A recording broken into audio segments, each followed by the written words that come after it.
Okay. Hello, yes, everybody. I'm here in Reno.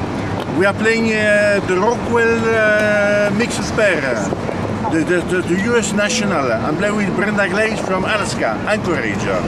We had a very good first session, 55%, and a good second session, 51%. We qualified. We are 200 pair qualified, over 400 pair. That's very good. Now we have the final, and we hope to make good. I could see something of some of the Reno. I could see the Automobile Museum from the Arras collection. That's the big businessman here. Arras, he made the casino. I could see the Nevada Museum. They have a nice piece of work of art from Fischer, the Swiss Fischer. And I could see the Wilbur Museum, which is from the Wilbur department store, what about he collected.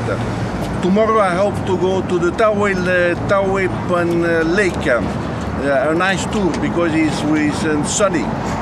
Okay, thank you, bye-bye, see you. Okay.